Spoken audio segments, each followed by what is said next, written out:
standard addition of functions and scalar multiple of functions, they form a vector space. So look at all functions on the closed bounded interval, which are real valued functions.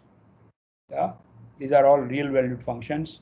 So this is the vector space which is written by C01. Yeah, this is the vector space of all functions from closed bounded interval 0, 1 to the field of real numbers, and this is continuous function. Take all continuous functions, then we can add them. We can take scalar multiple, and we know that sum of two continuous functions is continuous on this closed bounded interval. Scalar multiple of a continuous function is also continuous. Yeah. Okay. So this is a vector space. You can go back and check those axioms. But now let's introduce an inner product. Yeah. Let's introduce an inner product, which is actually copy of the standard dot product. Okay, if you think deeply about this, it is nothing but continuous version of the discrete dot product that we already know in Rn. C01 is infinite dimensional vector space. Yeah, we have seen C01, there are so many functions like sine x, sine 2x, cosine 2x, exponential functions. Yeah, these are all continuous functions on closed bounded interval. So it's an infinite dimensional vector space. And in this infinite dimensional vector space, analog of dot product is integration. So take two functions f and g and then integrate on this closed bounded interval 0, 1, take the product and integrate. Okay, this is continuous version of the discrete product. Integration is analog of infinite sum. Okay, so this is copied from the usual dot product definition, that inner product of functions is integral from 0 to 1 ft gt dt, and you can check the four axioms which are just coming from definition of how we integrate functions. So this is an inner product space. C01, the space of all continuous functions on this closed bounded interval, any closed bounded interval. We can consider functions on any closed bounded interval because we need this integral to be a number.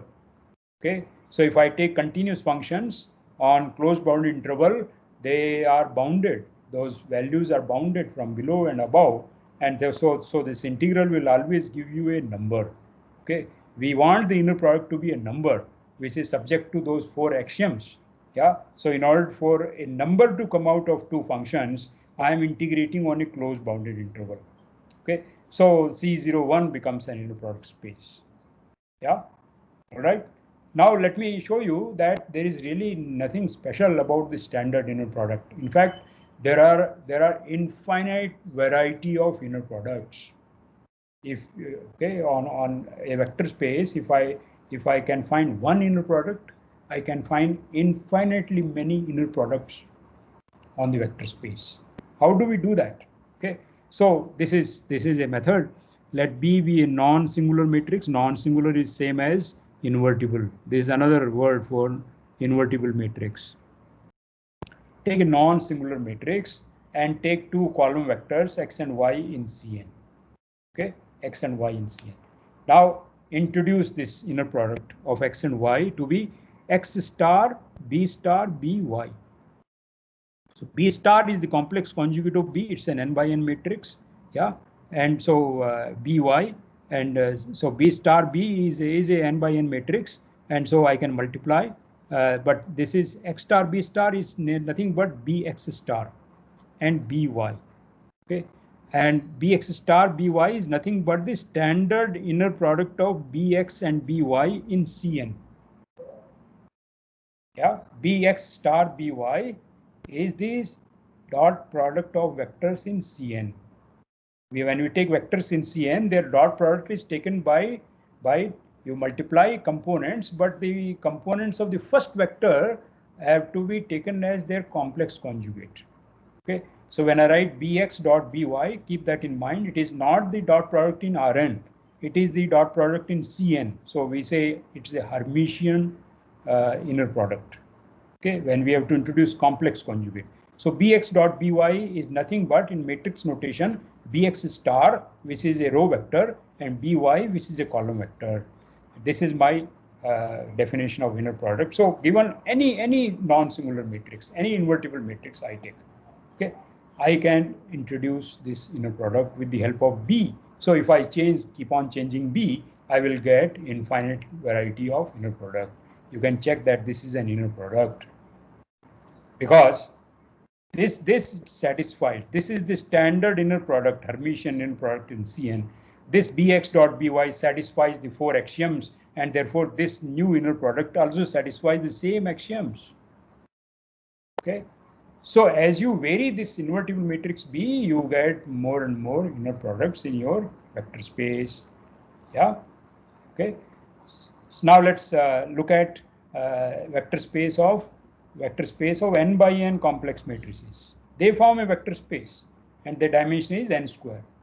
This is an n square dimensional vector space. I take two matrices A, the jkth entry is A jk, and B, where jkth entry I write as bjk. And I want to introduce in this vector space of n by n matrices, I want to introduce an inner product. Okay, how do we do that? Well, this is the intuition behind this, that if I take a square matrix, it has n square entries. Okay, so I look at the first row vector, I look at the second row vector, and so on. There are n row vectors. Each one of them has n components. So when I line up these row vectors, I will get a point in n square dimensional space. Yeah, there are n square entries in this matrix, n by n matrix. So I can arrange these n square entries row wise or column wise. Okay, but fix a method of arrangement that these n square matrices, the n square entries will be arranged, will give me a vector in n square dimensional spaces, a point in n square dimensional space. So every n by n matrix is represented by a single point in n square dimensional space. Okay, and there we know how to take inner product in a complex space of any dimension. So convert your matrices into points in Cn and then take the Hermitian inner product. That is the inner product of matrices. Okay, but this can be written very in a compact way by saying that the inner product of these two matrices is the trace of AB star. Okay, it is trace of AB star. So Hermitian inner product of two vectors with n square component is this. Yeah. So this is simply trace of AB star. You can check this right hand side is simply trace of AB star. Okay. So yeah, I need to change this a little bit. Yeah. So earlier when I had two vectors in Cn, I declared the inner product to be V star W. So if you want to keep this property, then I have to take A bar and this. So this will be A star of B. So take trace of A star B, that is the inner product of two matrices. And with this, it becomes the space of square matrices becomes a inner product space. Okay. Yeah. So any questions so far?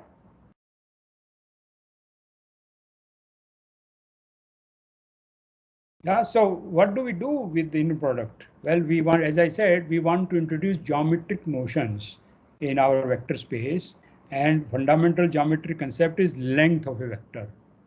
And then another concept is angle between vectors. Another concept is when two vectors are perpendicular. So we want to introduce these notions using the formula for inner product.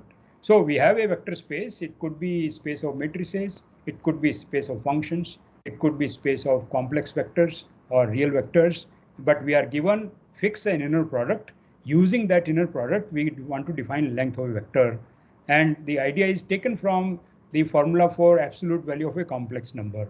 Absolute value of a complex number, z equal to x plus iy, square root of x square plus y square, which is square root of the inner product with z. Okay, so we will lift that definition and introduce length of a vector in arbitrary inner product space. Okay, yeah. So I'll skip this part. You can read this. Given an inner product space V, take a vector in V, we define its length or norm. Norm is also used. Okay, norm is also used because length means the usual length. So when we have an abstract definition of length, we usually say norm of a vector. So norm of a vector V, this is the notation in double bar. It is square root of inner product of V with V. So this inner product, we fix a inner product in V. V is an inner product space. There are infinitely many inner products, as I said, but I fix a inner product, and then with respect to that inner product, I take square root of inner product of V with V, and that is called the length of V. And this definition specializes to our usual definition of absolute value of a complex number, x square plus y square. Okay, and if the length turns out to be 1, we say the vector is a unit vector. Okay, the vector is a unit vector, right? So if C is a scalar, then norm of CV, yeah, norm of CV is square root of, it is square root of CV with CV, but that is equal to square root of CC bar, okay, V with V, and square root of CC bar is absolute value of this complex number, and this is VV. So this is absolute value of C times norm of V. So when I scale a vector in complex in an inner product space, which could be over reals or complexes, then the norm of scaled vector is absolute value of C times norm of the original vector. Okay, yeah. And we say two vectors are orthogonal or perpendicular if their inner product is 0. And this is again lifted from usual dot product of vectors in R2 or R3, that when dot product is 0, then vectors are perpendicular. Now dot product is being replaced by inner product in inner product space. So we will say that two vectors are orthogonal or perpendicular if their inner product is 0. And we will write this as V perpendicular to W. Okay. Yeah. Okay, so we have introduced length of a vector. It is square root of inner product of V with itself. And then we notice that if you scale a vector, then the norm of scaled vector is equal to absolute value of C times the norm of V. And if two vectors are perpendicular, we test it by checking whether their inner product is 0. Okay. Now, length of a vector and angle between vectors, they satisfy some basic properties in Euclidean geometry. Let me show how to prove them. So using the idea of inner product, we will give very fast proofs of some standard results in Euclidean geometry. So let's first look at the fundamental result in Euclidean geometry is Pythagoras theorem. Okay, let us see how to prove Pythagoras theorem in arbitrary inner product space. So you are familiar with Pythagoras theorem in the plane. Yeah, take a triangle in the plane where the base and the height are perpendicular. Then the sum of squares of length of the base and the height is the square of the length of the hypotenuse. So let us see that we have a Pythagoras theorem in arbitrary inner product space, and therefore it implies the Pythagoras theorem in R2. But inner product space could consist of matrices. So we can talk about when two matrices are perpendicular. Yeah, because we have introduced analog of dot product in the space of matrices. So we can measure angle between any two matrices also. We can measure angle between sine x and cosine x. And you will see that the angle between sine x and cosine x is 90 degrees. You may say, how do we visualize that? But it is forced on us. The inner product of two functions, we defined an integral. Okay, an integral of sine x and cosine x on only on 0 to 1 on this closed bound interval is 0. Okay, so we have imported these notions of angle, the perpendicular vectors and length of a vector in arbitrary inner product space, and therefore we can ask whether Pythagoras theorem is true, and the answer is yes. So suppose I have two vectors which are perpendicular in inner product space, then the square of the length of V plus W is the square of length of V plus square of length of W. This is the Pythagoras theorem. Okay, Yeah, so let us prove that it is absolutely easy to derive this using the axioms of inner product. Okay, so square of length of v plus w, we by our definition says it is equal to inner product of v plus w with v plus w, but then use linearity in every component. So it is equal to v w w. But the other parts have become zero because v and w are perpendicular to each other. But the inner product of v with v is this. Inner product of w with w is this. So this is the Pythagoras theorem. Yeah. Is it not surprising? We have a very short proof of Pythagoras theorem. One line proof of Pythagoras theorem. Yeah. Okay. Let's look at the parallelogram law. Okay. What remember the parallelogram law? The parallelogram law. You have in parallelogram. You have a parallelogram. Suppose this is v and this is w. Then this vector is v plus w, and this vector is v minus w. I mean, this is w minus v, and this vector is v plus w. Okay, so the two diagonals are v plus w and v minus w. So this says that the sum of squares of the lengths of two diagonals is 2 times the square of length of v plus 2 times square of length of w. This is the parallelogram law. And just like this, you can just check, substitute these quantities on the left hand side. You will see that this is true. So here we are not saying v and w are perpendicular. V and w can have any angle between them. Okay, but this parallelogram law, this is true. You can write a very short proof of this. This is an exercise. Now, in the plane in physics courses, you must have seen that if I have a force vector and I want to see its effect on a moving particle, suppose a particle is moving like this, then to see the effect of the force vector, I have to take a vector in the direction of the movement of the particle and a perpendicular vector. So I have to decompose this force vector into two components. One is in the direction of the movement of the particle, and another is which is perpendicular. And you know that this perpendicular vector has no effect on the motion of the particle. It is this other vector which is in the direction of the particle, movement of the particle, has effect on the movement of the particle. Okay, so in many physical situations, we have to decompose a vector as a sum of two perpendicular vectors. Yeah, so this direction is fixed. This is in some direction. This is some direction w, and this is a vector v. Yeah. Then we want to take a vector which is in the direction of w, and we want to take a vector which is perpendicular to the direction of w, and decompose my vector as a sum of these two vectors. One is in the direction of w, another is in the direction which is perpendicular to w. So this is done by using the notion of projection. We take this vector and we project in the direction of w, and then I get this vector, and then take a perpendicular vector to this, so that their sum is this original vector, and that is the decomposition. Okay, so this is done by the idea of projection of a vector along a given vector.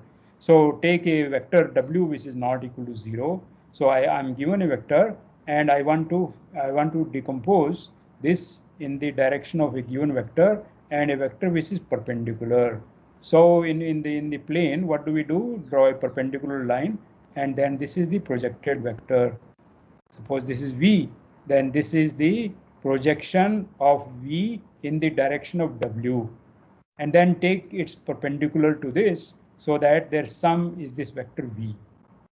Okay, so if you want the sum, the perpendicular vector to the projected vector, and so that v is that, then if suppose this is my vector alpha, then this is alpha plus the projected vector, and therefore alpha is equal to v minus the projection of v along the direction of w. Okay, so this is how we decompose vectors as sum of two perpendicular vectors. One is in the given direction of w, okay, that is the projection, and another is perpendicular. So we want to do this in arbitrary inner product space. Yeah, this is in R2. We want to carry out this process in arbitrary inner product space, and you will see that this is the main idea behind curve fitting in a given data. Okay, it's not clear right now, but you'll see that this is the fundamental notion behind fitting curves in given data. Okay, so we define projection of a vector along a given vector as it is in the direction of W, so it's a scalar multiple of W, but then it is this number, the inner product of W with V divided by inner product of W with W. So this is equal to W comma V W if the norm of W is equal to 1, because this is the square of the norm of W. So if I fix a unit vector, okay, we fix a unit vector in the direction of W, and I want to project a given vector in the direction of this unit vector, then the formula is it's a scalar multiple of W. The scalar is the projection. It is the inner product of W with V. Okay, so W is here, and you know that if you change this order, this number may change. If you are working in a complex vector space, inner product of W with V is different from inner product of V with W. So do not keep this order in mind. Projection W V, this is the same order here. Inner product of W with V, it is in the direction of W, so that is the scalar, and this multiply with W. Okay, so keep this order in which this is the projection of V in the direction of W. It is equal to inner product of W with V times the vector W. This is called the projection of V along a given unit vector. Okay, yeah, and this map, so I take a vector, and this is a vector in the same vector space. So V mapping to this is actually a linear transformation. You can check. V mapping to projection of V along W is linear transformation. Yeah, that means we are saying projection of V1 plus V2 is same as projection of V1 plus projection of V2, or projection of alpha V is same as alpha times projection of V in the direction of W. So projecting a vector in the direction of another vector in a arbitrary inner product space is a linear transformation from V to V. Linear transformation from a vector space to itself, these are called operators. Operator is a linear transformation from vector space to itself. So projection is an operator on the given vector space. Okay, yeah, projection is an operator on a given inner product space. Yeah, it has an interesting property that if you compose this with itself, so PWV is a linear transformation from V to V. So I can again apply the same linear transformation and compose them. Yeah, PW composed with PW. Yeah, what will be this? This is equal to PW of PWV. But this is equal to PW of, suppose I take W as unit vector. This is equal to WV times W. Okay, but PW is a linear transformation, so this is a scalar that comes out, and then PWW. What is PWW? PWW is equal to WWW. Yeah, but this is 1, so it is equal to W. So this is equal to WV times W. So it is same as PW of V. So it says that PW square is same as PW. Composition of PW with itself is PW. Okay, yeah. So this is our projection operator from an inner product space to itself. Fix a unit direction and then project all vectors in this direction. This is a linear transformation from V to V. Okay, yeah. All right. So let's look at some properties. First of all, as I proved, that projection of V onto W is same as projection of V onto a unit vector. Okay, the projection of V along W is same as projection of V along the unit vector in the direction of W. Projection, this is the important property of projection. Projection of a vector in the direction of W and V minus the projected vector, they are perpendicular. Okay, they will be perpendicular. And then the length of projected vector is less equal to length of the given vector. And equality holds if and only V and W are linearly dependent. Okay. Yeah, so these are three fundamental properties. Projected vector and V minus the projected vector, they are perpendicular to each other. The length of the projected vector is less equal to length of the given vector V, and this is equality if and only